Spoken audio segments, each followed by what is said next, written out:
obviously is the way to do it. And you can see headlines all over and advertise what energy efficiency can do for you and how you can do energy efficiency.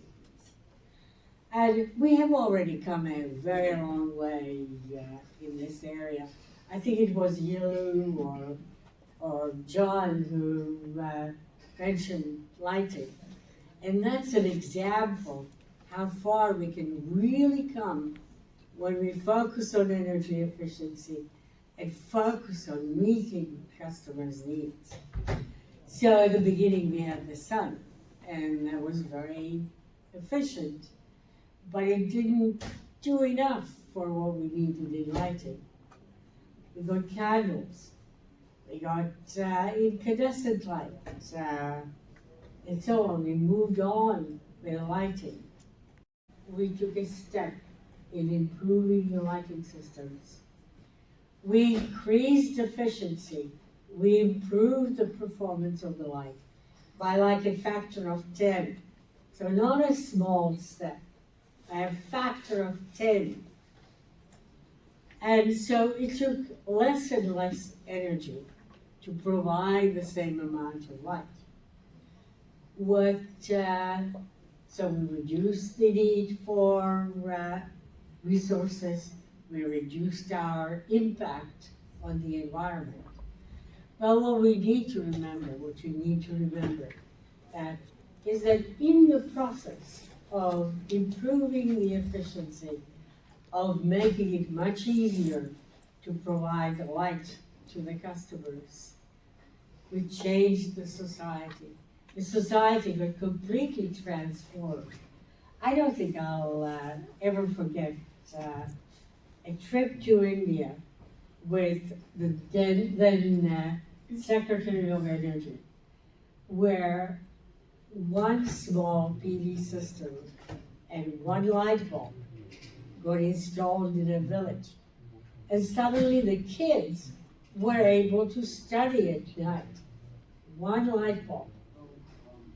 And so we completely are changing the way we function. We create more time. We create opportunities for learning. And it didn't stop. So we get a factor of 10 and 10 and 10. And we are now in thousands. And we are continuing the progress with lighting. We are concerned about light pollution, so we'll need to adjust the lighting based on the real needs rather than just lighting everything. We are concerned about wildlife. We are concerned about blue light that makes it difficult for us to sleep. And eventually, we'll be providing lighting for how we need it and what we need. Cooking. If you go to the Museum of Natural History in Washington, D.C., you will find that they think that cooking was really the way to make us human. That's what it took. That was the big step from the very developed, highly developed apes to humans. Cooking. And look at how far we came with cooking. You may have or may not have seen or heard of the coal-fired teapot. I saw one in a store near Tiananmen Square. And they really learned how to do it right.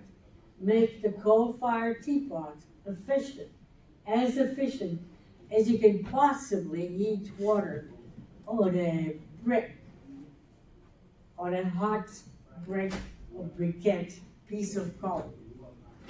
And again, we have come a very long way in that area. We went through wood stoves, we learned how to cook on gas, we went through microwaves, electric induction, and not only did we do much better with cooking in our ability to cook and control the way to cook. We reduced indoor air pollution and created new health benefits. So we increased the efficiency, we increased the performance, we increased the efficiency.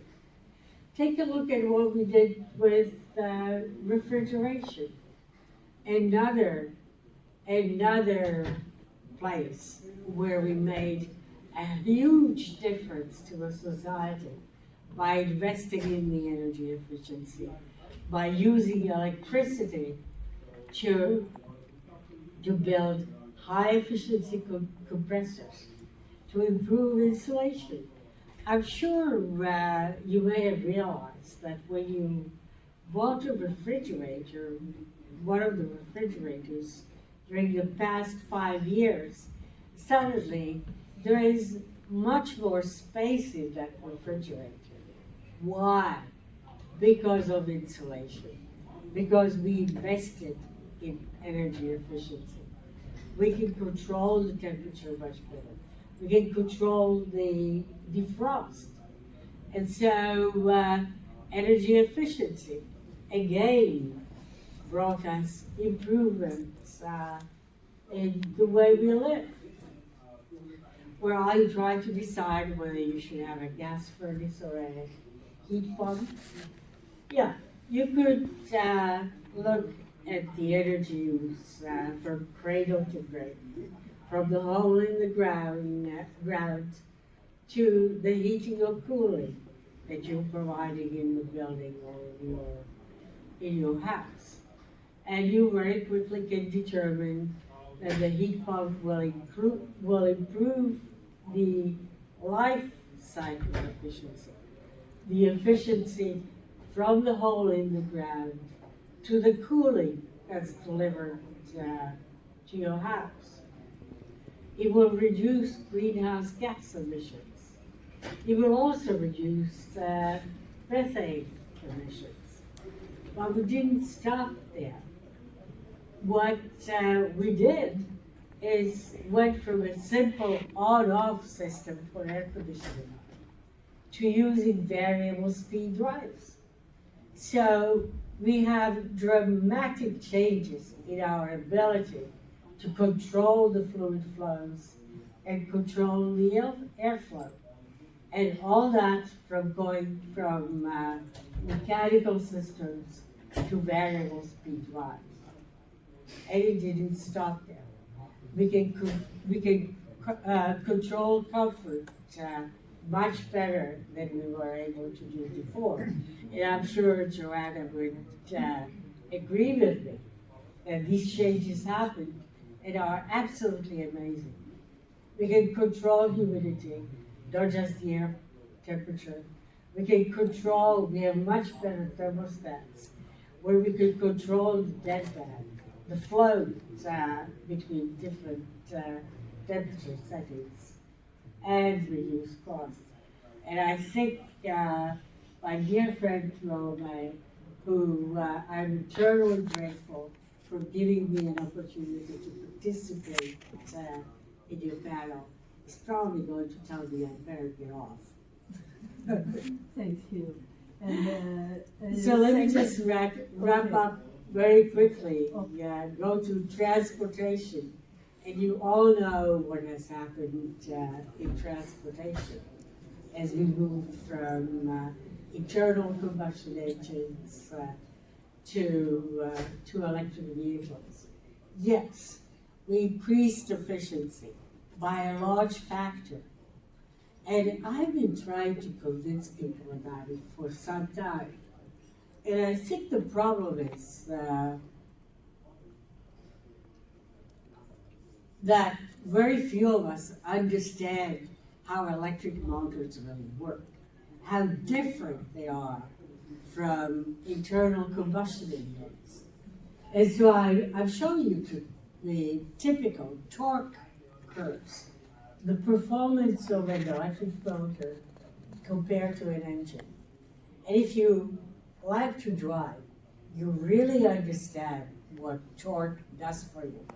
And it's that flat part in the blue line for an electric motor that makes driving an electric car really fun. You don't have to wait until you come up to speed. You get the torque right off at the takeoff. So that's why driving an electric car is really fun. Oh yes, while you are improving energy efficiency and reducing greenhouse gas consumption. And I could continue talking about just about everything that uses electricity. Prices are going down, the investment is going up all over the world. And what you need to remember, the power grid is the enabler for all this progress. It's the backbone to be able to go through the energy transition. And what I really would like to remind you of is something that I at one point a few years ago, I gave a talk about electrification and transportation and stuff like that. And I was trying to think, what is the motivation? How do we promote it? And one of the people, actually the chair of the panel, was well, I hope you'll get a chance to meet him, because he said it's really simple. What you have to tell them is that you are improving the quality of life. And that's what energy efficiency is about. Yeah. Thank you. And you see this work you see with human beings. Yeah. Okay. We will, you know, after that, leave some space for the questions, because now the time is a little bit late. Yeah. It's all my problem. Everything's mistake is I made. Sorry. I just say sorry. Our last speaker, Dana? Yeah, Dana. I think, okay.